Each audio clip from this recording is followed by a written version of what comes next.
말씀을 한 구절 보실게요. 베드로전서 2장 4절에서 5절입니다. 베드로전서 2장 4절에서 5절 말씀, 다 찾으신 줄 알고 또 합독을 하시겠습니다. 4절 5절입니다. 사람에게는 버림받았으나 하나님께는 택하심을 입은 보배로운 산돌이신 예수님에게 나와 너희도 산돌같이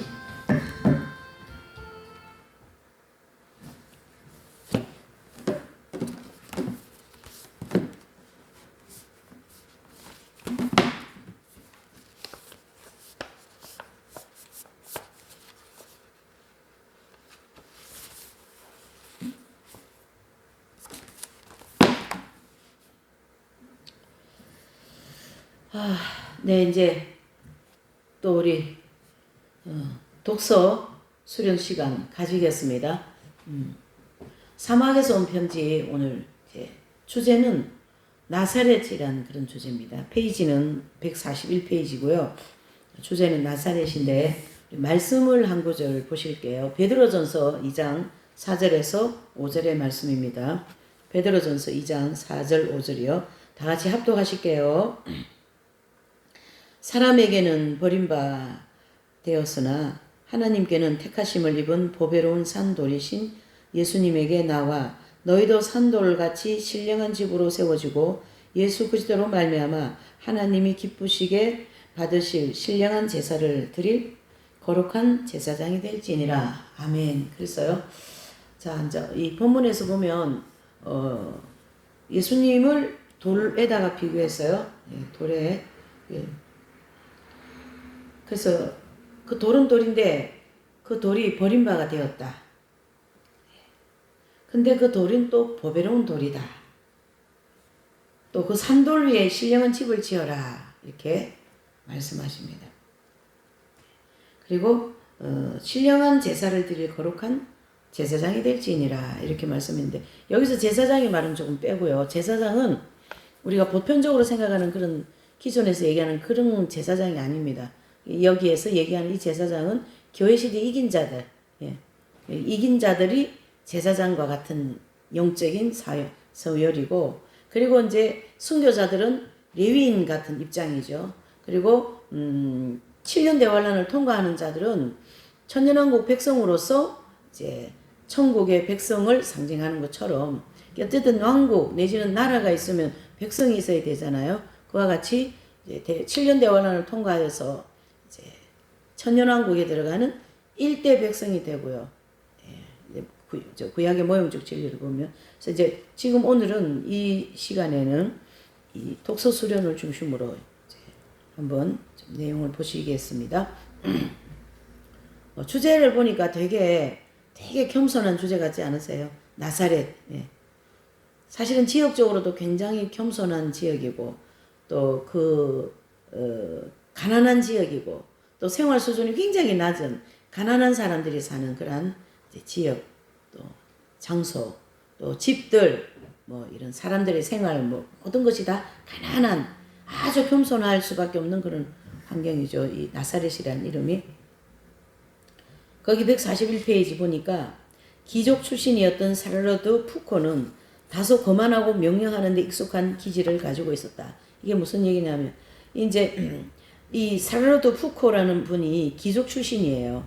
귀족 출신인데, 사실은 이제 귀족 출신이고 내지는 집이 좀 잘 살고 뭐 남부럽지 않게 다 가지고 있으면 남한테 명령하는 게 이렇게 습관적으로 돼 있어요. 그게 몸에 배어 있다는 얘기죠. 그래서 교만성을 굉장히, 교만한 죄를 많이 발달시키는 그런 조건을 가지고 있는 사람이죠. 이 푸코도 그런 유형의 사람이다는 얘기죠.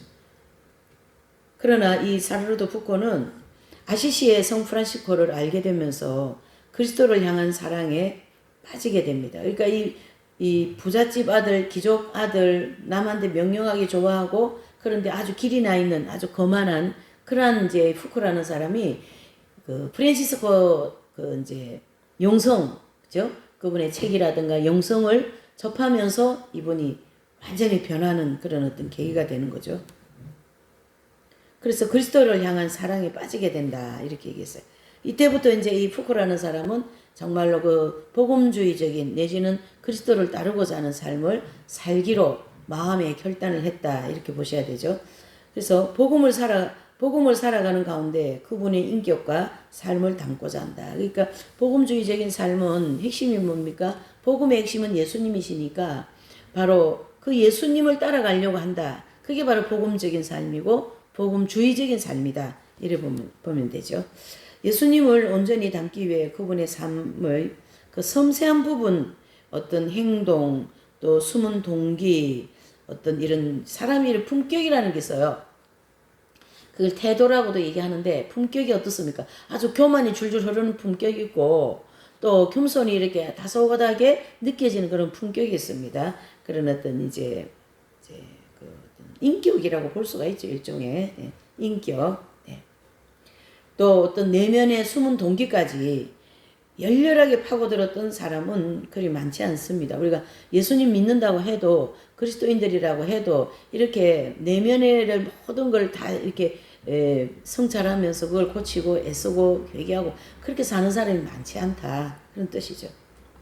그분에 대한 사랑 때문에 열정적으로 그리고 충실하게 그분을 닮고자 애썼던 이 푸코는 예수님이 일개 가난한 노동자였다는 사실에 굉장히 놀라워합니다. 누가요? 푸코라는 사람이 이제 예수님을 이제 알게 됐죠. 예수님이라는 분을 가만히 들이다보니까 너무나도 어떻게 해요? 가난하게 살으셨다라는 걸 알게 되는 거죠. 그러니까 그 가난한 노동자였다는 사실에 푸코는 굉장히 충격을 받는다는 뜻이거든요. 아무도 그 사실을 부정할 수는 없다. 하나님의 아들이셨기에 자유롭게 선택하고 또 그분을 할 수 있는 그런 선택권이 있는 분인데도 그분은 딱 한 어머니, 한 민족만 선택한 것이 아니라 사회적 신분, 또 노동자가 되는 것도 선택했다. 이제 어머니, 가정과 어머니, 그리고 이제 유대인이라고 하는 한 이스라엘만 그런 이제 좁은 견해적인 분이 아니고 어때요? 예. 사회적, 그러니까 민족, 그러니까 전 세계적인 그런 어떤 사회적인 신분을 가지고 노동자가 되는 것을 선택했다. 그러니까 우리가 이제 예수님이 이 땅에 오시는 것은 하나님의 아들로서 인간의 몸을 입고 이 땅에 오신 그 위대한 겸손을 우리가 또 볼 수가 있잖아요. 그런 개념으로 좀 보셔야 되겠죠. 그래서 마음먹은 대로 할 수 있는 기족이었던 푸코에게 손노동이죠. 손노동하는 예수님을 많이 낯설게 느껴졌고 푸코가 노동자 신분이 된다는 걸 굴욕이자 자기 자신을 부정하는 일과 다름없다. 이게 푸코는 부자고 귀족이고 그래서 이런 노동 같은 거 이런 거를 하지 않았어요. 근데 이제 본인이 그런 일을 한다라는 것은 굴욕이다. 그렇게까지. 네. 예수님은 바로 중동의 한 작은 마을에서 드러나지 않게 살기를 자발적으로 선택하셨어요. 무려 그 시간은 30년 동안 거칠고 힘든 노동을 하며 단조로운 일상으로 이루어진 숨은 삶을 사셨어요. 그렇죠. 예수님이 드러나시기 전 공생하시기 전에 30년 동안 나사렛에서 아주 가난하게 그냥 평범한 한 청년으로서 그런 숨은 삶을 살았다. 철저하게 이름 없는 죽음을 원하셨기에 이른바 중요한 사람들의 무리에 속하는 것도 원치 않으셨다. 이토록 파격적인 예수님의 삶은 회심한 기족 푸코를 더욱더 뒤흔들어 놨다는 얘기죠. 예수님이 그 가난한 나사렛에서 또 아주 소박하고 가난한 그 집안에서 노동을 하면서 생활에 오신 그러한 예수님의 전체적인 인격을 볼 때에 이 푸코가 기절하지 않을 수가 없다. 이런 뜻입니다. 왜 예수님은 율법 학자가 되지 않으셨을까? 왜 사회적으로나 정치적으로나 더 고난을 행사할 수 있는 좋은 가문에 태어나지기를 원치 않으셨을까? 네. 푸코가 예수님을 만나면서 이런 내면의 이런 모든 것이 막 나타난 거죠. 예. 사르르도 푸코는 하나님이자 스승이신 예수님이 평생 그러한 삶을 선택하신 동기가 과연 무엇인지에 관해 진지하게 탐구했습니다. 그러니까 이제 푸코라는 이 귀족 집안 아들이 귀하게만 살다가 그 프란시스코 성자의 영성을 딱 보니까 너무 매력적이거든요. 그러니까 그거를 자기도 이제 따라 살려고 하니까 예수님을 우리가 또 연구해야 되잖아요. 그래서 예수님을 삶을 안으로 확 자세히 들이다 보니까 이런 예수님이신 거죠. 가난한 동네 나사렛 가난한 집안에서 손으로 노동을 직접 하셔서 하루하루 싹쓸 가지고 먹고 사시는 그러한 모습을 이 푸코가 보게 되는 거죠. 그러면서 푸코는 마음에 예수님은 율법학자들 같이 위대하고 왜 그런 가문에서 태어나지 않으셨을까? 이제 이런 여러 가지 주님에 대한 생각을 많이 하게 되는 푸코의 내면을 볼 수가 있는 거죠. 사르르도 푸코. 그런 주님에 대한 주님 앞에 마음이 진지해진 거죠. 진지한 마음을 갖게 되었다. 그 결과 모로코의 위대한 탐험가요 사하라의 신비가 있는 푸코는 자신이 일생 동안 따라야 할 삶의 본보기로 예수님을 선택하고 이렇게 외칩니다. 예수님은 전적으로 끝자리를 원했기에 그 자리를 빠쓰려고 드는 사람도 거의 없었다. 무슨 말이냐면 예수님은 철저하게 끝자리라는 것은 가장 낮은 자리, 말석이잖아요. 그러니까 상석이 있고 말석이 있는데 예수님은 철저하게 말석에 앉으셨다는 얘기죠. 그러니까 그 말석은 사람들한테 빼앗길 염려도 없는 거예요. 예. 그렇게. 그래서 낮은 자리는 사람에게 인기가 별로 없습니다. 낮은 자리는. 예수님이 인기가 없으신 이유도 워낙 가난하고 낮은 자리에 계시기 때문에 끝자리에 계시기 때문에 인기가 없었다고 보아도 되죠. 나사렛은 끝자리였다. 이 나사렛은 끝자리였다는 것은 이제 계속 얘기하지만 가난하고 아주 부자들을 살펴볼 수 있는 그런 아주 그 모든 것이 좀 이렇게 문화적으로도 다 떨어져 있는 그런 장소이죠. 또 가난하고 이름 없는 이들이 살던 곳, 소박한 노동자들이 생계를 유지하기 위해 고된 일을 하면서 사는 곳, 하루 벌어서 하루 먹고 사는 것이죠. 하루 벌어서 그 돈으로 하루 먹고 내일 또 나가서 노동을 해서 이렇게 사는 분들로 구성되어 있죠. 나사렛이라는 곳은. 그러나 그것이 전부는 아니다. 예수님은 하나님의 거룩하신 분이었다. 하나님의 거룩한 분이 지극히 평범한 일상을 통해 성덕을 이루셨다. 그분의 모든 삶은 다 다른 이들과 전혀 다를 바 없고 굉장히 소박하고 단순했다라는 건데요. 이제 그 하나님의 아들이신 예수님이 이 땅에 오셔가지고 살으신 모습을 보니까 너무나도 평범하고, 그 평범함 속에서 덕을 많이 실천하시는 그런 모습을 이제 푸코가 이제 살펴본 거죠. 그래서 실제로도 그 예수님께서 어릴 때 굉장히 많은 사람한테 유익을 주시는 그런 생활을 하셔요. 그런 자료들을 이렇게 보면.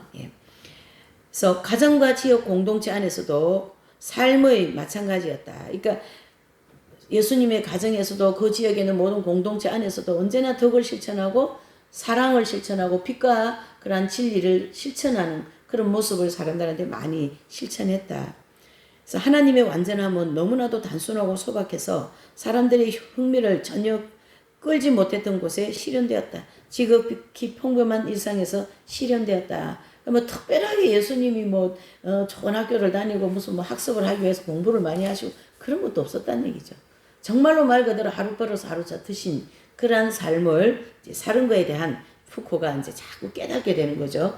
나사렛의 영적 실체를 깨달은 푸코는 자신도 가능한 한 예수님을 그대로 닮으려는 노력을 시작했습니다. 그는 우선 나사렛의 집처럼 작은 수도원을 세우고요. 또 예수님이 그러셨듯이 알려지지 않는 고요한 작은 마을에서 자신을 드러내지 않고 손노동에서 노동을 하며 지내셨다. 그와 함께 늘 끝자리를 추구하며 살아갈 작은 형제에도 모으셨습니다. 그들은 가난한 이들이 가장 적은 보수를 받으면서 가장 고된 노동을 하며 지냈던 곳에서 살았다. 나사렛은 바로 그러한 의미다. 그러나 그것이 전부는 아니다. 어쨌든 예수님이 계신 곳은 굉장히 가난했다. 그것이 가장 이제 중요한 얘기였고.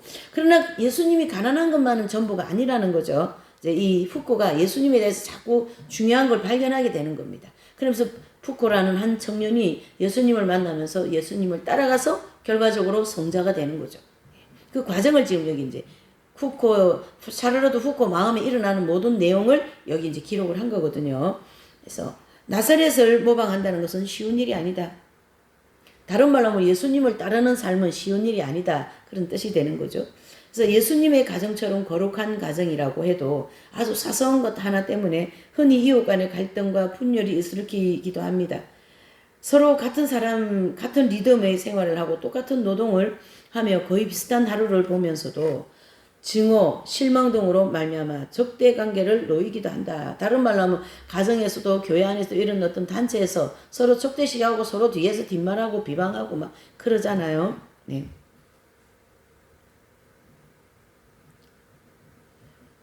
이것을 생각할 때 나는 복음을 전하는 메시지가 얼마나 큰 내적인 풍요로움을 담고 있는지 다시금 확신했다. 이제 예수님이 계신 곳은 그런 이제 어떤 뭐 비방이라든가 또 어떤 이웃 간의 갈등, 분열 이런 것이 일어나지 않았다라는 거죠. 예수님이 그래서 예수님을 따라가는 삶이 그리 쉽지 않다라는 걸 지금 이제 말씀한 거죠. 푸코라는 분이. 이것을 생각할 때 나는 복음이 전하는 메시지가 얼마나 큰 내적 풍요로움을 담고 있는지 다시금 확인했다. 자, 이런 걸 생각할 때에 복음이 얼마나 내적인 풍요로움을 주는가. 바로 우리가 복음주의적인 삶을 살면 내 마음이 언제나 풍요롭다라는 것은 남이 잘 되면 거기에 기뻐하고 남이 슬퍼하면 거기에 같이 슬퍼하는 그런 마음을 가질 수가 있다는 얘기죠. 로마서 12장 말씀과 같이 배고픈 자를 위하여 먹이오라. 헐벗은 자를 위하여 입히오라. 예. 고난당하는 자를 위하여 기도해줘라. 이러한 복음주의적인 삶을 살 때 그러한 풍요로움이 있다 이런 뜻이죠. 네.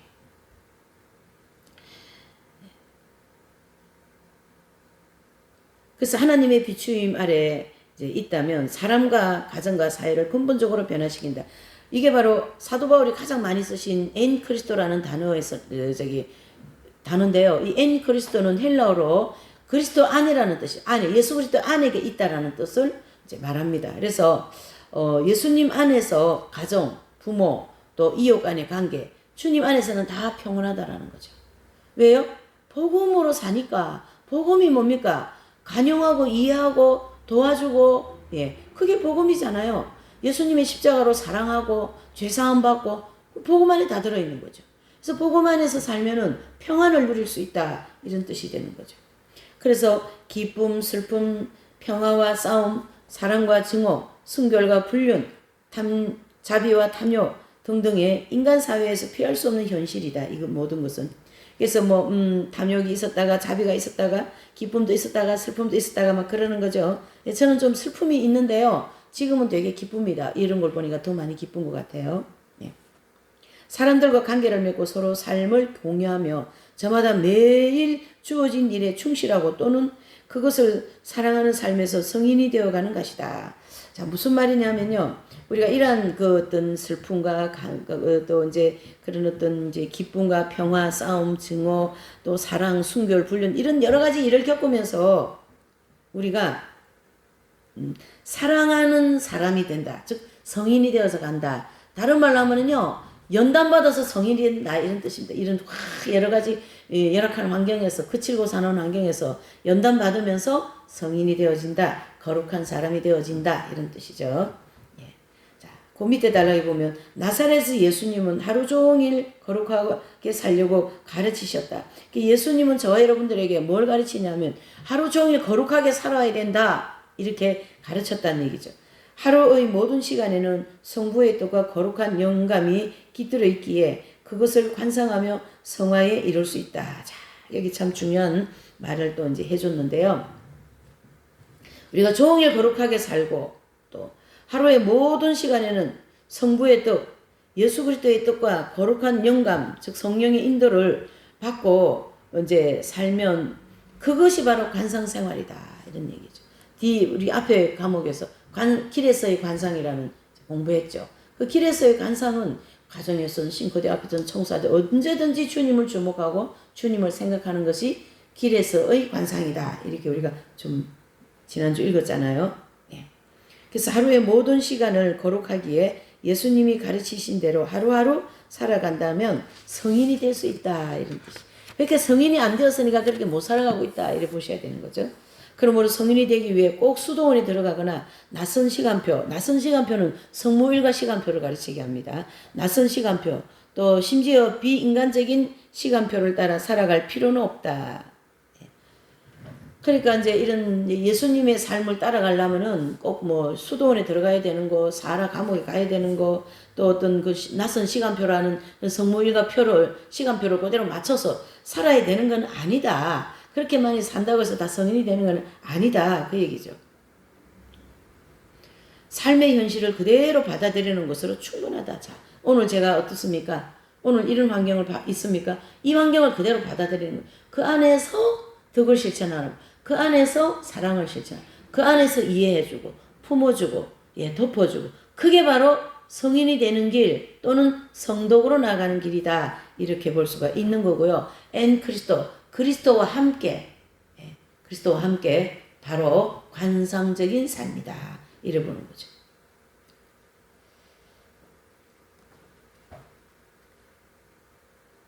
수도 성원을 했다고 해서 성인이 되는 것 착각입니다.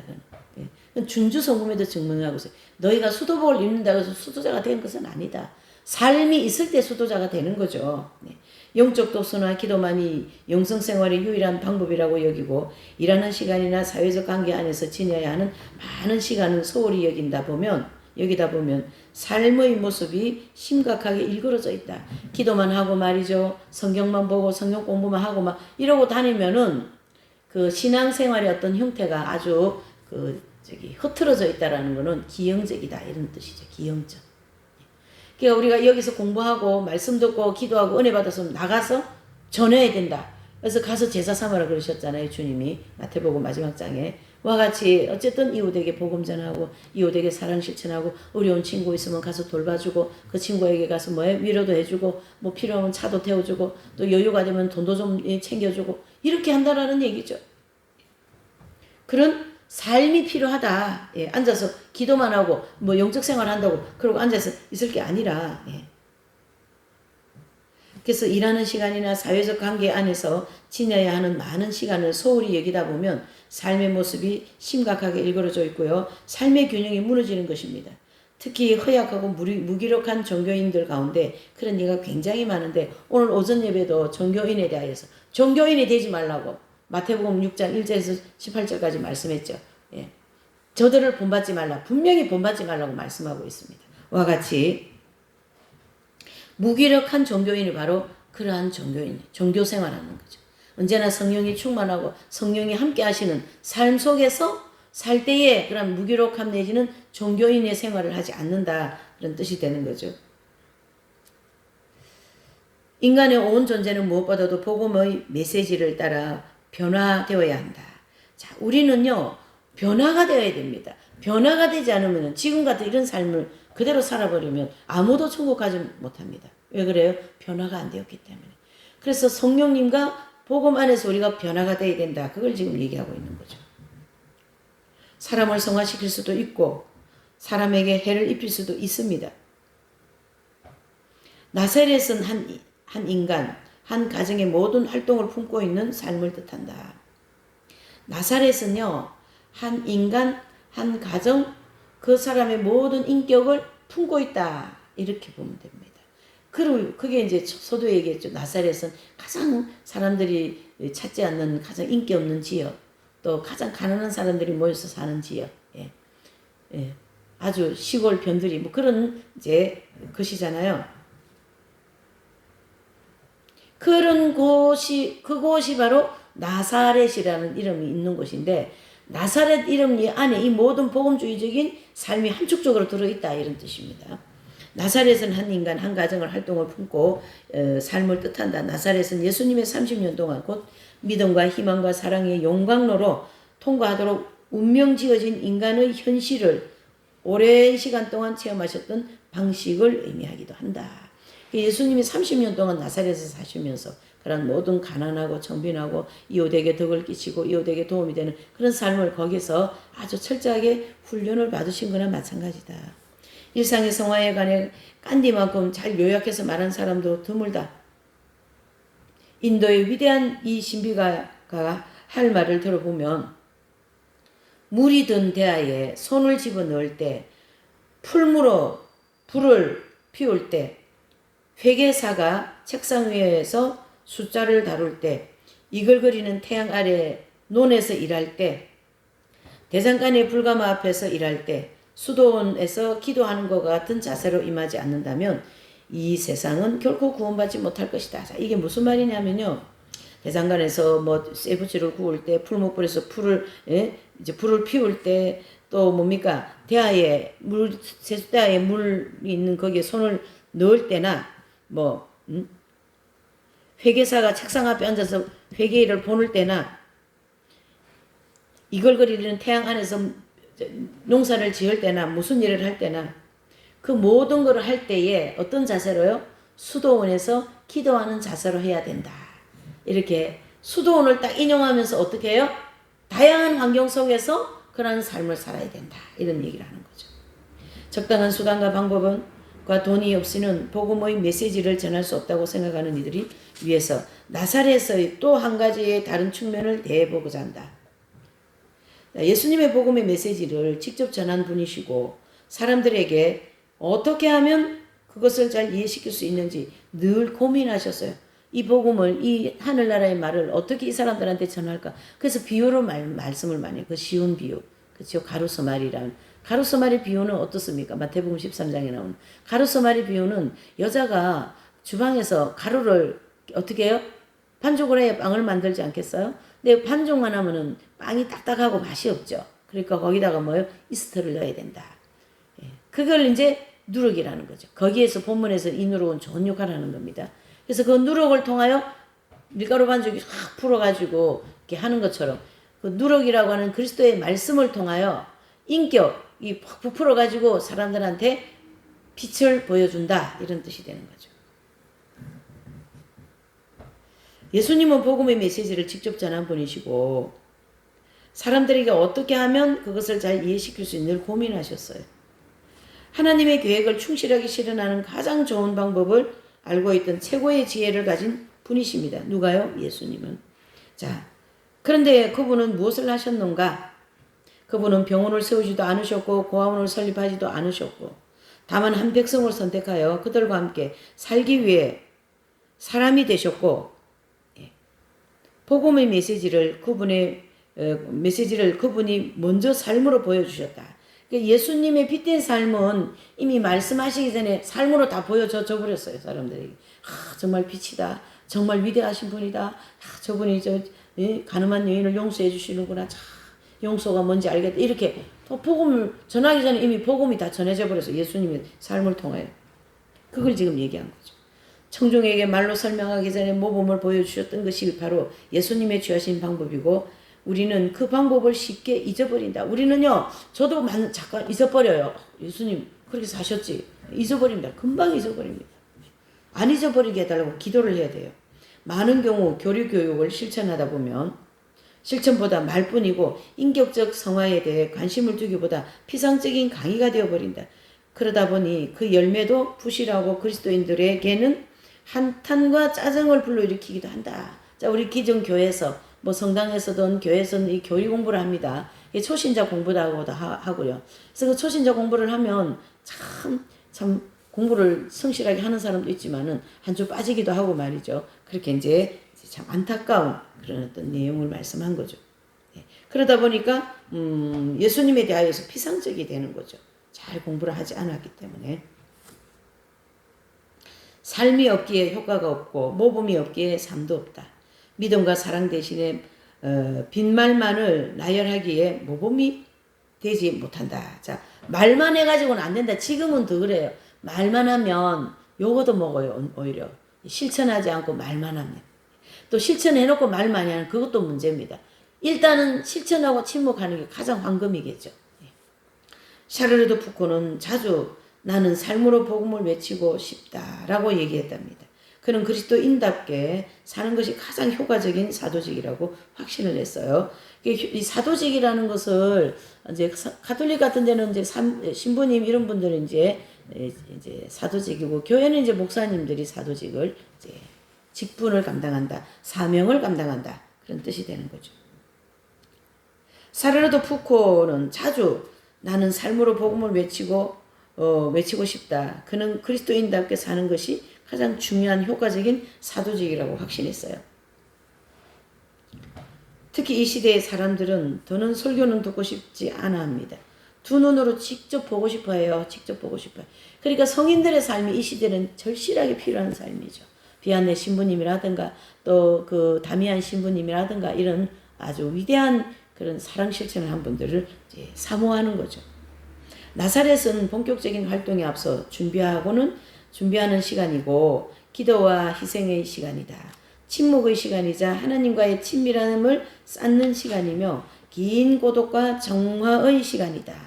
사람들을 알아가는 시간이자 숨은 삶을 훈련하는 시간이며 마침내 그리스도인이 되어가는 시간이다. 그러니까 시간이 광야 연단 과정이 필요하다 이런 뜻입니다. 사도는 나사렛에서 나올 것이다. 자, 그런데 어떤 사도일까?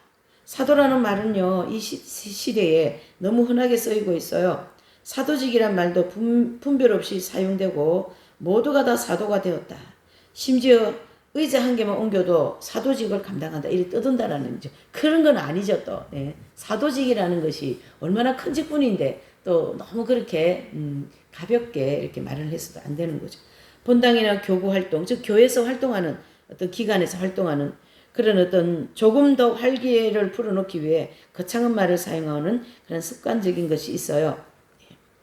그렇다고 달라지는 것도 없어요. 말은 그 말뿐이다. 말만 가지고 이제는 안 된다. 그걸 지금 강조합니다. 나는 사도라는 단어를 본래 의미를 분석하거나 사도직을 그 분야라고 불리는 부분에 대해 어떤 문제를 제기할 생각은 조금도 없습니다. 다만 긴 시간 동안 나사렛에 관해 묵상하면서 평신도의 삶과 사제의 삶 차이가 평신도의 사도직과 사제의 사도직의 차이를 또렷하게 느꼈음을 이제 이 책을 통해 말을 하고 싶다 이런 뜻입니다. 자. 우리 세대는 조금 특별하고도 혼란스러운 그런 시기를 살고 있어요. 그래서 우리 편에서의 이해나 대응할 준비가 부족하기 때문에 역사적인 상황들도 특수하기도 하다. 그래서 가령 집에 화재가 발생하면 여성도 불을 끌 수 있듯이 상황이 특수하다면 평신도도 주교의 명령을 내릴 수가 있다. 네. 그러나 평상시에는 그렇게 할 수 없습니다. 또 평신도가 보좌 신부님 역할을 하고 사제가 정치에 전념하는 것도 자연스럽다고 할 수 없는 거죠. 왜 자연스럽지 않습니까? 예. 그러한 질문에 대답하는 책을 한 권 써야 합니다. 예. 그런데 질문이 쉽지가 않다 이런 뜻이죠. 내용도 많기도 하고. 예. 분명히 그에 관한 책들이 많이 출간되었을 것입니다. 만약에 그 책이 나왔다면. 자, 과거의 체험들이 우리에게 가르쳐준 바가 적지 않기 때문에 머리가 멍해질 정도로 뜨거운 이 사막 가운데서 그리고 독방에서 책을 갉아먹는 흰 개미와 함께 살고 있는 나사로는 그저 나사렛을 생각하는 것만으로 만족하다. 가난하다. 라는 뜻이죠. 예수님과 마리아와 요셉이 살았던 모습에서 이른바 평신도의 영성에 대한 근본적인 영감을 얻는 것으로 만족한다. 이게 예수님의 가정은 굉장히 가정으로서의 화목, 가장 행복한, 가장 화목한 그런 가정의 모델이 되는 거죠. 예. 어떤 경우에도 평신도의 영성이 사제의 영성의 단순한 모방이어서는 안 된다. 자, 사도의 영성과 평신도의 영성을 이렇게 나누는데요. 사제의 영성은 사제가 해야 할 일이 있잖아요. 미사를 집례하고 또 영성체를 하고. 그거는 평신도가 할 수 있는 일이 아니거든요. 그래서 사제의 사역, 사목과 평신도의 사역은 다르다. 그걸 지금 얘기하고 있는 거죠. 물론 사제인 신부님도 나가서 마당도 청소할 수 있고 설거지도 할 수 있지만은 본 사제의 그 사목은 바로 뭡니까? 미사 집례하고 영성체하는 이런 게 되게 중요하거든요. 그게 이 사제 사목 그렇죠? 사역이 성직자하고 틀린다 이래 보셔야 되는 거예요. 교회 목회자도 마찬가지입니다. 교회 목회자하고 평신도하고 이게 영성이 틀린다 말이죠. 삶이 틀린다 말이에요. 왜 그래요? 목회자는 세례도 줘야 되고 또 뭡니까? 아이 유아 세례, 청년 세례, 또 성찬 집례도 해야 되고 예배 집례도 해야 되고 축도도 해야 되고 이게 다 목회자로서 목회자라고 하는 직분을 가지고 하는 거거든요. 예. 그냥 평신도는 그런 일은 하면 안 되는 겁니다.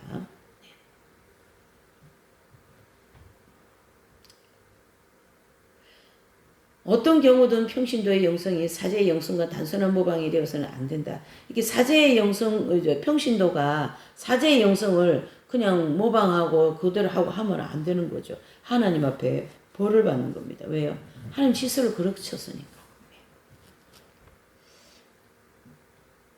평신도의 영성은 그 자체로 고유하고 참된 것입니다.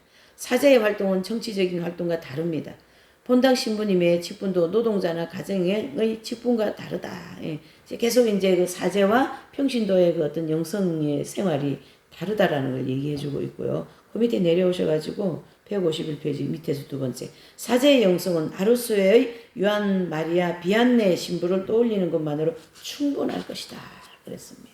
그래서 이 비안네 신부님은 사제로서의 모든 것을 다 모범적으로 해내버린 거죠. 뭐 예배 집례라든가 또 영성체라든가 이런 모든 걸 했지만 또 지역적으로 사회적으로 그렇죠. 예. 누구에게나 사랑을 가지고 다가가고 영혼이 구원받기를 불타는 그런 마음으로 사목을 했다. 이렇게 볼 수가 있으니까 사목하면 사제의 사목하면은 비안네 신부님이 대명사다. 이런 얘기죠. 평신도 영성은 지금 비록 그것을 과 관하여 여러 문제점이 노출되고 있는 시대라고 하지만요. 사제의 영성과는 엄연히 다릅니다. 평신도는 거의 사제로서 살아서는 안 되고 평신도는 자신의 일과 가정 그리고 맺고 있는 사회의 관계들 그런 부분에서 다양하게 성화시키는 그런 의무가 이제 충실해야 되고 또 의무가 있다 이렇게 보는 거죠. 그래서 베드로전서 1장 2장 4절에서 아까 우리 읽었죠. 예. 주님께서 그러니까 사람에게 버림받으신 예수님. 그러나 그 사람에게 버림받으신 그 예수님은 여기 이제 2장 4절에 보면 하나님께는 택하심을 입은 보배로운 산돌이다. 사람에게 버림받으신 예수님이 오히려 하나님께 어떻게 해요? 택하신 산돌, 예, 모퉁이 돌, 그렇죠? 예. 그 집의 주춧돌이 돌이라는 얘기죠. 자, 예수님에게 나와 너희도 산돌같이 신령한 집을 지어라. 바로 예수 그리스도라는 이름 터 위에 집을 지어라는 것은요. 예수님의 이름으로 행하는 모든 것이 다 상급이 되는 것을 집을 지어라 이런 뜻입니다. 예수님의 이름으로 행하는 모든 것이 다 상급이 되는 것이 신령한 집을 짓는 것이다 라는 것이고 마태복음 7장 주님이 산상수훈의 그 설교의 말씀을 쭉 다 해놓으시고 마지막에 너희가 모래 위에 집을 지을 것이냐 반석 위에 집을 지을 것이냐. 그래서 바람이 나고 창소가 날 때 모래 위에 지은 집이 무너질 것이고 바람이 불고 창소가 날 때 또 반석 위에 지은 집은 바람이 불고 창소가 나도 집이 든든하게 지어져서 무너지지 않는다. 바로 신령한 어떻게 해요? 이 베드로전서 2장 5절 말씀과 같이 너희도 산돌같이 신령한 집을 짓는 거죠. 예수님 산돌같이라 했으니까 예수님과 함께 집을 지으니까 그 집이 튼튼한 신령한 집이 되는 거죠. 그러니까 여기 이 까렐로 까리토 이분도 그러한 의도로서 이 지금 말씀을 하고 있는 거죠. 그러니까 그리스도 위에 그리스도라는 이름 위에서 집을 지어야 된다. 예수님의 이름으로 모든 걸 행하라는 거죠. 작은 자들에게 대할 때도 예수님의 이름으로 큰 자를 대할 때도 예수님의 이름으로 떡을 하나 줄 때도 물을 한 컵 줄 때도 예수님의 이름으로 행하여라 이렇게 말씀을 하신 거죠. 그게 바로 신령한 집을 짓는 즉 하늘나라에 상급을 쌓는 그러한 이제 집을 짓는 것이죠. 그러니까 천국은 믿음으로 들어가는 것이고 또 천국의 내 집은 상급으로 지어지는 집이거든요. 그러니까 천국의 집이 지어지는 그 상급은 빛이요 신령한 것이다. 그러한 개념으로 까렐로 까레토 이분이 이런 글을 쓰는 것은 이분 역시 굉장히 신령한 삶을 살고 있다. 이렇게 보셔야 되는 거죠. 세례를 받은 이에게 참된 사제직이 주어졌다는 사실을 우리는 모두 알고 있습니다. 물론 평신도 사제직은 신품성사로 주어지는 사제직과 다르다. 이분이 가톨릭 분이기 때문에 이런 가톨릭적인 내용들을 많이 기록을 한 겁니다. 가톨릭 수도사잖아요. 수도회. 예. 사라르도 푸코도 가톨릭 수도사예요. 예, 그렇게. 그래서 이런 단어들을 이해를 하셔야 된다라는 얘기고요. 이제 평신도는 자신의 사제직을 통해 세상을 바라보고 보호하며 세상에 자유와 생기를 불어넣어야 한다. 이게 무슨 말이냐면요. 평신도로서 이제 우리가 열심히 봉사하고 살잖아요. 그러니까 교회 안에서도 서로 동료들끼리도 서로 사랑을 실천하고 내가 저 사람한테 위로가 되는 위로자가 되어주고 또 나도 위로를 받는 사람, 저 사람도 위로를 해주는 사람 그렇게 해야지 위로가 안 되고 그냥 시험되고 시험거리를 만들어내고 자꾸 사람 마음을 힘들게 하고 사람을 찌르는 역할을 하는 그건 안 된다라는 거죠. 그건 평신도 사도직을 제대로 하고 있지 않다 이래 보셔야 됩니다. 아주 중요한 얘기를 오늘 이 지금 사르르도 푸코가 아니지 까렐로 까레토 이분이 얘기하고 있어요. 그러니까 사제의 그 사도직과 평신도의 사도직을 지금 쭉 분리를 해서 얘기를 하는데 평신도의 사도직은 있는 자리에서 모든 분들과 함께 더불어 화평을 누려야 된다 이렇게 보셔야 된다는 얘기죠. 그 임무는 참으로 중요합니다. 그 임무를 깨닫지 못하는 평신도는 자기의 사명을 저버린 거나 마찬가지다. 노동자의 자신의 일터에서 사제이다. 노동자는 노동을 하는 만약에 어디 식당에서 일을 하고 아니면은 요즘에 애들 알바를 많이 하잖아요. 커피숍 그런 데서 알바를 많이 하는데 어쨌든 내가 일하는 그 장소에서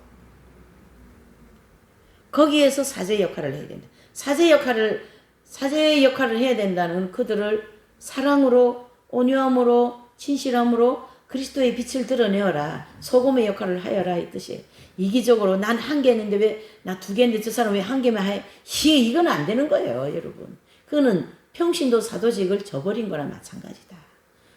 많이 생각하셔야 됩니다.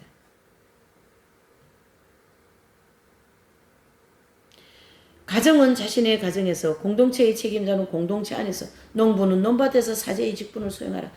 예, 아주 구체적으로 있는 자리에서 사제 역할을 잘하라 이 뜻입니다. 있는 자리에서. 근 몇 세기 동안 우리는 베드로전서에 나오는 평신도의 왕다운 사제직 개념과 세례받은 이는 하나님의 마음에 드는 영적 제물을 바친다라는 표현과 관련하여 거의 침묵했다. 이게 뭐냐면은 사실 제사장직에 대해서 잘 모르기 때문에 그냥 침묵했다라는 거고요. 이것은 우리가 정확하게 아까 제가 서두에 얘기했죠. 제사장직은요. 교회시대 이긴 자들을 가르치게 하고 또 레위인들은 이제 제사장을 도와서 그날 예배드리는 즉 제사를 도와주는 분을 레위인이라 하잖아요. 그들을 이제 순교자 반열에 들어가는 사람과 같이 그렇게 이제 구약의 제사장, 레위인, 백성들을 신약에는 그 제사장을 14만 4천 명이라고 하는 이긴 자들, 그 다음에 레위인들은 순교자들, 그 다음에 백성들은 천년왕국에 들어가는 백성들을 이렇게 모형적인 진리로 정돈을 해놓고 있죠.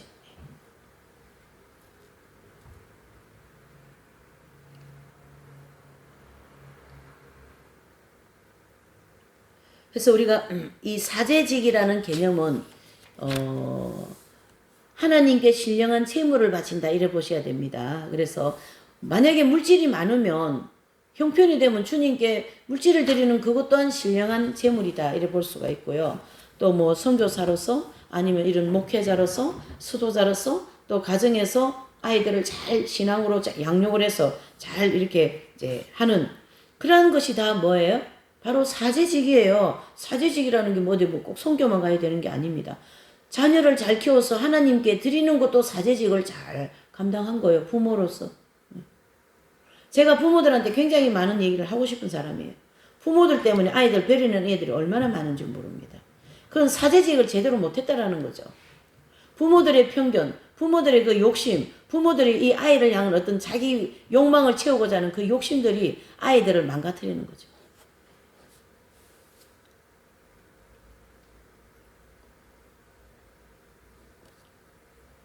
자, 그래서 우리가 가야 할 길은 굉장히 멀지만 어떻습니까? 가야 할 길은 멀지만 지금 내가 서 있는 이 선상에서 사도직이나 사제직이나 자기가 가지고 있는 모든 그 뜻과 마음을 다하여서 하나님을 사랑하고 이웃을 섬긴다면 그것은 바로 신령한 집을 짓는 것이고 또 그리스도의 안에서 빛과 소금의 역할을 감당하는 것이고 그 자리가 바로 나사렛이다라는 거죠. 나사렛. 나사렛은 모든 가난과 모든 사람이 아주 소박하게 살아가는 것에 대한 아주 대명사로서 지금 여기는 말씀을 하고 있는 거거든요. 그래서 내가 많이 먹을 것이 있고 입을 것이 있고 내가 돈이 있고 한다 해도 그거를 이웃을 위하여서 사는 것이 바로 나사렛이라는 것이고, 예, 다른 사람은 2개 주고 나는 1개 먹는 것이 바로 그것이 나사렛이라는 삶이고, 오늘도 부지런히 열심히 공부하고 기도하고 말씀대로 살아가려고 노력하는 그것이 바로 나사렛이다. 이렇게 우리가 정리를 하여서 오늘날 우리가 교회를 다니면서 예수님의 이제 신앙생활을 한다고 하지만 예수님의 이름으로 하지 않는 것이 너무 많기 때문에 이 사막에서 온 편지 이제 오늘 주제는 나사렛입니다. 그래서 우리가 좀 더 예수님께서 나사렛에서 생활하셨던 그 모습을 본받으려고 가정이나 직장이나 사회나 교회나 어디서나 그렇게 노력을 한다면 그 많은 노력들이 다 신령한 그 집 위에 집을 짓는다. 이렇게 볼 수가 있습니다. 자, 오늘 여기까지 하고 마칩니다. 네. 잠시 기도하고 마칠게요. 사랑이 많으시고 은혜가 충만하신 하나님 아버지 감사합니다.